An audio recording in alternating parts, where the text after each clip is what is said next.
Last Thursday, as I was watering the potted roses on my front porch, my neighbor Helen Parker slowly walked by. She stopped at my gate, leaned on it for a moment, and looked up at me with tired eyes. Then she said something I'll never forget. "I don't think I like him anymore," she said softly. "Not the way I used to." She was talking about her husband of 48 years. There wasn't any anger in her voice, no shouting, no dramatic pause, just quiet and exhaustion. And if you're listening right now, I wonder if maybe you felt that too. Not that you've stopped loving your husband, but that something unspoken, has changed over the years. The connection you once had feels thinner. The warmth has faded. The small things, like how he used to hold your hand or ask how your day was, those seem to have disappeared. And now, more often than not, you feel alone, even when he's sitting right beside you. This is not just about one couple. It's not just about Helen. It's something many women experience after 60 years old. And today, I want to talk about it honestly, gently, and without blame. Because it matters, you matter. This isn't about pointing fingers. This is about understanding why so many women begin to feel emotionally disconnected in long-term marriages. And more importantly, what you can do about it. How you can reclaim your voice, your joy, and the parts of yourself that may have been buried beneath years of caregiving, compromise, and quiet sacrifices. 1. You are not alone. This is happening everywhere. When Helen said to me, "I don't think I like him anymore," she wasn't angry. She didn't raise her voice or roll her eyes. She just looked tired, worn down by years of feeling invisible. And in that moment, I realized she was speaking not just for herself, but for so many women. If you're listening right now, you may know exactly what that feels like. Maybe you've caught yourself letting out a long sigh when he walks into the room. Maybe you feel a little more alone each night, even though he's still right there in the chair next to you. Or maybe you've stopped talking altogether, because trying feels harder than silence. Here's what I want you to know right away. You are not alone. And this isn't just in your head. According to the United States Census Bureau, nearly 70% of divorces after the age of 60 are initiated by women.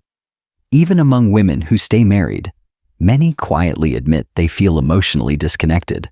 Some feel like roommates. Others feel like caretakers. A few feel like ghosts in their own homes. This is not about blaming anyone. It's about understanding a painful reality that no one warned us about. For years, you may have been the glue in the family. You kept birthdays remembered, holidays running smoothly, socks clean, and spirits lifted. You gave and gave and gave some more. Because that's what love looked like. Because that's what was expected. And maybe your husband is a decent man. Maybe he worked hard, paid the mortgage, stayed faithful. But somewhere along the way, something inside you grew quiet, or restless, or sad. Not because you stopped loving him, but because you started losing touch with yourself. When the kids moved out and the house got quieter, the silence began to speak. And what it said was this: "I miss being seen. I miss being known. I miss me." This feeling is more common than you think. And it doesn't mean you're broken. It means you're waking up. And maybe, just maybe, that awakening is the beginning of something important. 2. A marriage of shifting roles. Long-term marriage is a journey full of seasons.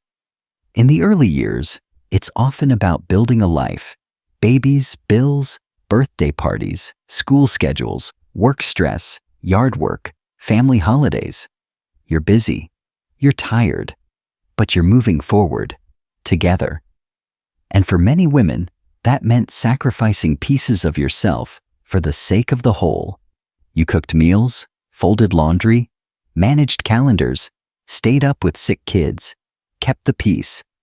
And while some husbands shared the load, many, let's be honest, did not. Not out of cruelty, not because they didn't love you, but because, frankly, that's what society expected, especially for men born in the 1940s, 1950s, and even 1960s. They were raised to work hard, be stoic, provide financially, and leave the emotional labor to you. And for decades, you went along with that script, not because you were weak, but because you were strong. You did what had to be done. You carried it all. But now, something has shifted. The children are out of the house. You're no longer needed in the same way. The frantic pace has slowed. You finally have time to reflect, to reconnect with yourself. And as you do, a realization begins to take shape. You've changed. Your needs have changed. Your heart has changed. You want deeper conversations. You want to be seen, not just as a grandmother or a homemaker or a caretaker, but as a whole woman with thoughts, feelings, desires, and dreams. But your husband? Often, he hasn't changed at all. Many retired men fall into predictable routines, watching television, reading the paper, tinkering with tools, taking naps. They worked for decades, and now they feel entitled to rest. That's understandable, but what many women feel is something different. A hunger to grow, to rediscover old passions, to do something meaningful, to have friendships, to feel alive. And when that hunger is met with indifference, or worse, mockery, it cuts deep. I told him I wanted to volunteer at the animal shelter, one woman told me. He said, "At your age, don't you just want to relax?" I wanted to scream. I've spent my whole life working. I don't want to be idle. I want to matter. This is the disconnect. As women evolve emotionally, spiritually, even socially, many men remain stuck in old patterns. And that emotional gap, it grows wider with time. This isn't about blame, it's about mismatch. One person is reaching forward, seeking light. The other is standing still, comfortable in the familiar. And the result is a kind of quiet loneliness. A marriage where you're not arguing, but you're not connecting either. A partner who's there, but not with you. 3. The emotional wiring gap. There's a reason why this disconnect feels so sharp in your later years, and it's not just about habits or routines. It's about how we're wired. Research shows that the female brain has stronger and more active connections between the regions responsible for emotion, memory, and language. That means when a woman talks about something, whether it's her day at the grocery store or a friend's grandchild, she's not just sharing information, she's sharing feeling. She's offering an invitation to connect. But many men, especially from earlier generations, were raised to treat communication as a transaction. Something you do when there's a problem to solve. Something functional, not emotional.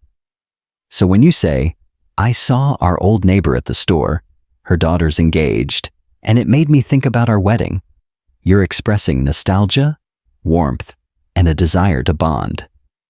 But he hears, "Our neighbor's daughter is getting married." And he replies, "That's nice." Then turns back to the television. To you, that feels like a rejection, like he doesn't care. To him, he thinks he answered the question. This is not because he's cold or unloving.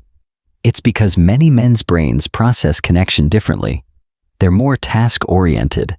They often miss the emotional undercurrent unless it's spelled out. And here's the thing. During the busy years of life, that gap was easier to ignore.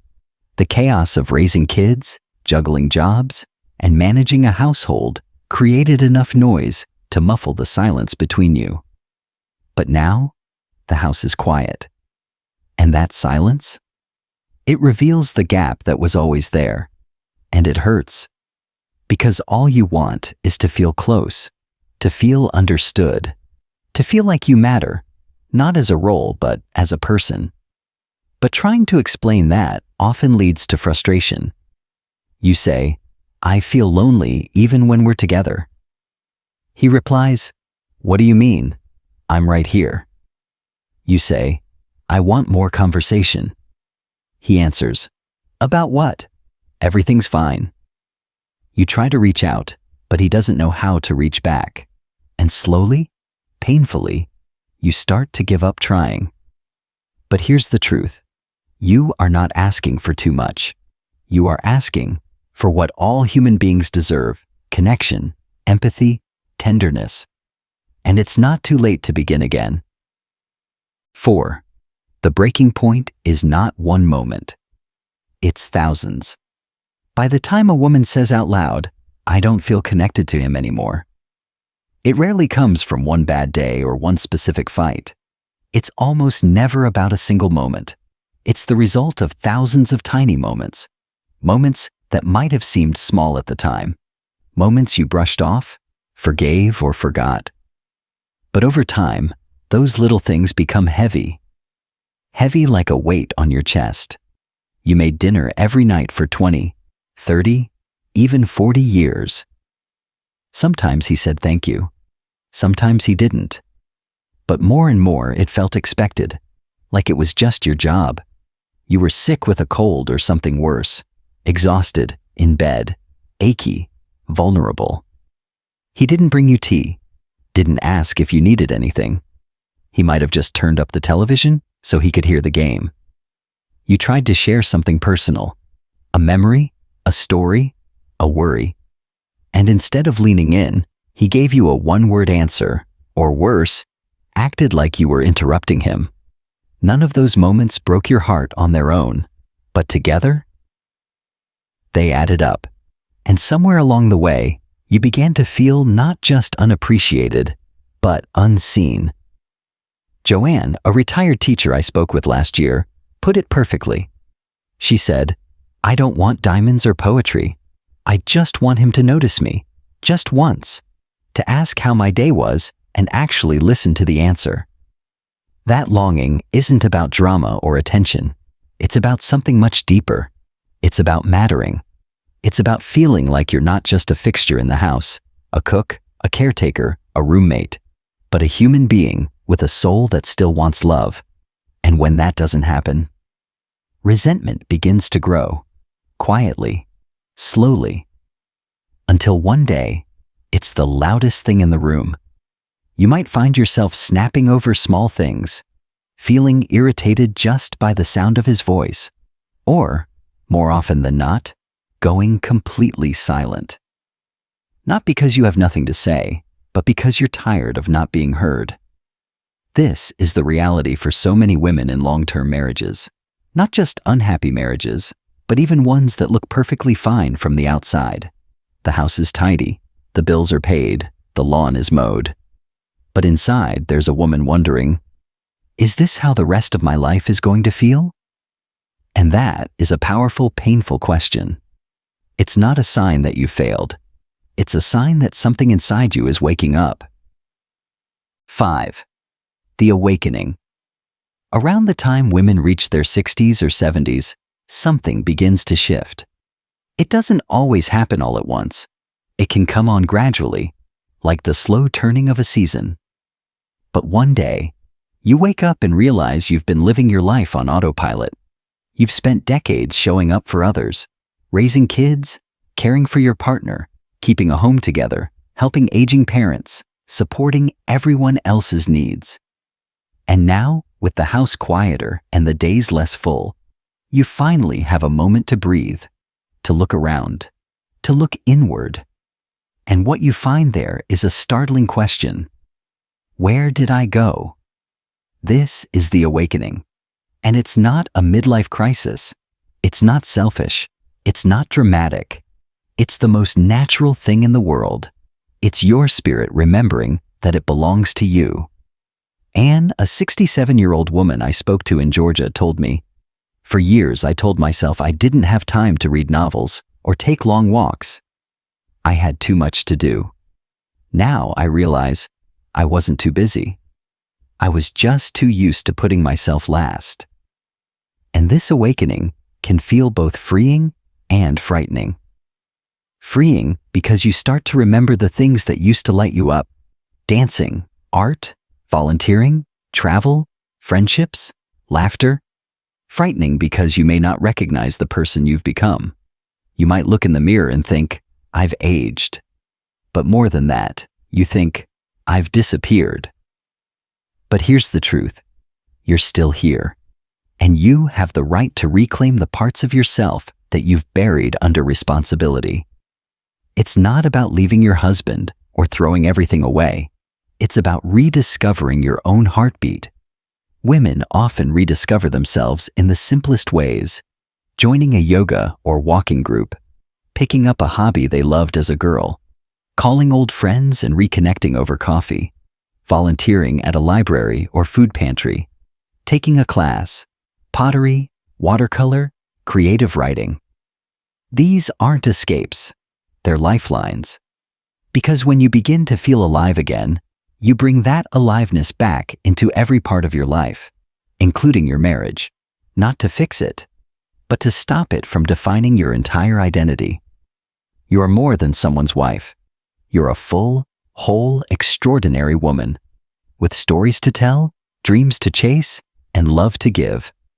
And the awakening is your soul's way of reminding you it's never too late to come home to yourself.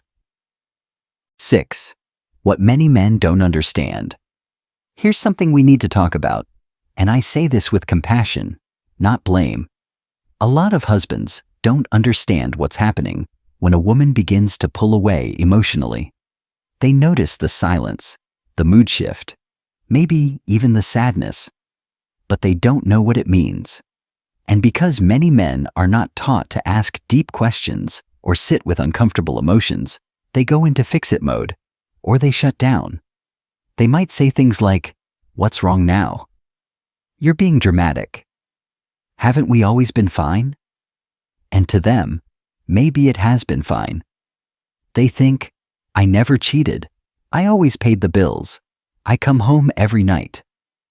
They think the marriage is working because it's functioning. But what they miss is that you are not functioning anymore. Not in the same way. Because somewhere along the line, the emotional weight became too much. And when you try to explain this, they often don't know how to respond.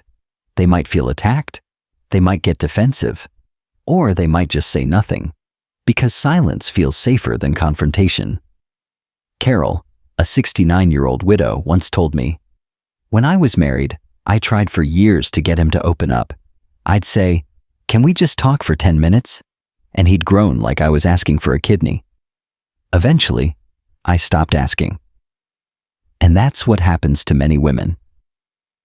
You stop asking, not because you don't care, but because it hurts too much to be met with indifference. Now, this isn't true for all men. Some are emotionally open. Some try, even if they don't fully understand. Some just need a little more clarity. Specific requests, small steps, gentle invitations. But others? They resist. And trying to change them becomes exhausting. So, what do? You stop trying to change him. You stop waiting for him to validate you. And you begin the beautiful, brave work of validating yourself. You take ownership of your time, your energy, your happiness. You speak your truth, not with anger, but with honesty. You say, "I love you, but I need more than this." Or you say nothing at all, and instead take a step toward your own joy. Because the truth is, you don't need to be rescued. You need to be remembered by yourself. And when you begin to live again, really live, you may be surprised. Sometimes your partner will notice. Sometimes he won't. But either way, you'll know you've returned to the one person who can always hold you. Yourself. 7. So, what can you do? By now, you might be thinking, okay, I understand why this is happening, but what can I actually do about it? You've likely already tried talking to him. You've hinted, asked, maybe even pleaded for more connection, and maybe it didn't go well. Maybe it led to confusion, defensiveness, or nothing at all. That's the part that breaks many women's hearts. Not just the loneliness itself, but the feeling that nothing they do makes a difference. So let's be honest. You may not be able to change him, but you can change your approach. And more importantly, you can change how you care for yourself. It starts by letting go of the fantasy that he will one day suddenly wake up and become emotionally fluent, romantic, or tuned in like the man in a movie. That hope, while understandable, can quietly keep you stuck in disappointment. Instead, ask yourself this powerful question. What can I do that makes me feel more alive, whether or not he comes with me? That might sound small, but it is life-changing. Start with you. Take yourself seriously. Your feelings are valid.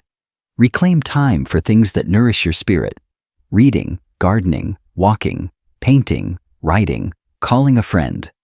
Create new routines just for you. Tea on the porch in the morning. A solo lunch out once a week. A class at the local community center. Reach out to other women who get it. Even one heart-to-heart conversation can lift a weight off your chest. And yes, keep the door open with your husband, but do it differently. Instead of saying, "You never listen to me," try, "Can you sit with me for 10 minutes without the TV on? I just want to share something." Give him a specific, doable invitation, not an accusation. That small shift can make a big difference. And if he responds, that's a gift. But if he doesn't, that's information, not failure. It tells you where your energy is better spent. You are not responsible for dragging him toward growth. You're responsible for your own light. And here's the beautiful truth. When you begin to light up your own life again, two things often happen. One, you feel better, more grounded, more joyful, more whole. And two, your husband might actually begin to notice and soften. Not always, but sometimes.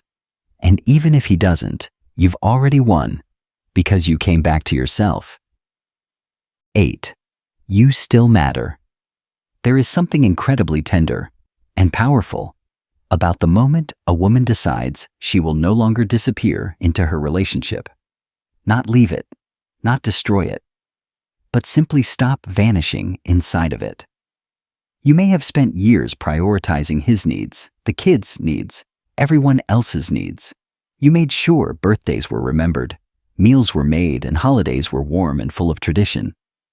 You were the glue, the heartbeat of the house.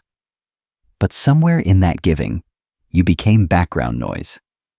That's what so many women say. I feel like I've faded into the wallpaper.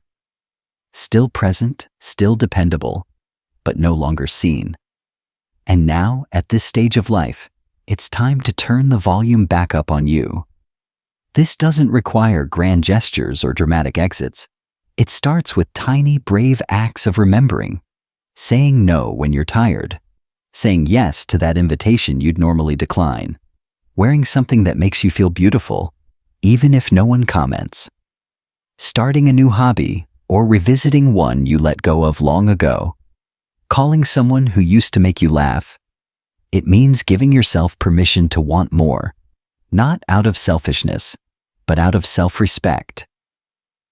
You still matter, not because of what you do for others, not because of what you used to be, but because you are you. Right here, right now. And the more you honor that, your voice, your joy, your needs, the more your world begins to shift. Some relationships will grow with you, others may not. That's hard, but it's not the end. Because the relationship you must protect is the one you have with yourself. You can still love your husband and choose to invest in your own life. These things are not in conflict. In fact, when you feel more fulfilled and alive, there's often more warmth to offer and more clarity about where your limits need to be. So let this be your gentle reminder. You do not need permission to bloom. You have earned the right to be at the center of your own story. This next chapter? It's yours to write. Make it rich. Make it honest. Make it yours. Coming home to yourself. If you've stayed with me this far, thank you. I know this hasn't been an easy conversation, but I also know it's a necessary one. Because far too many women carry these feelings in silence. They smile through the loneliness. They make dinner, fold laundry, answer questions with a soft voice, all while their hearts feel like they're slowly slipping away. But what if we stopped pretending? What if we started telling the truth, like Helen did that day at the gate? What if we admitted, not with shame but with courage, that sometimes love changes? And that doesn't mean we've failed. In fact, it means we're growing. You are not alone in this. You're not the only one who has looked across the living room at a man you once adored and wondered, where did we go? You're not the only one who feels like your days have become too quiet, your needs too invisible, your life too small. But here's the good news. It's not too late. Not for joy, not for purpose, not for connection. Whether that's with him, with others, or with your own soul. You can begin again at 72. You can rediscover yourself at 68. You can fall in love with life, your life, at any age. And sometimes, when you stop waiting for someone else to see you, something amazing happens. You begin to see yourself. So don't wait for permission. Don't wait for someone else to change. Start now. Start small. Say yes to the things that stir your spirit. Speak kindly to yourself. Take up space in your own story. And if you feel lonely, reach out. There are thousands of women just like you, quietly navigating the same questions, the same aches, the same hunger for meaning. Your story might be the one that helps another woman breathe easier tonight. If this spoke to your heart, I invite you to share something in the comments. A feeling, a memory, a truth. Your voice matters here. And remember, this chapter of your life is not the ending. It's the return. A return to your strength. A return to your voice. A return to yourself. Thank you for being here. Thank you for listening. And most of all, thank you for being you.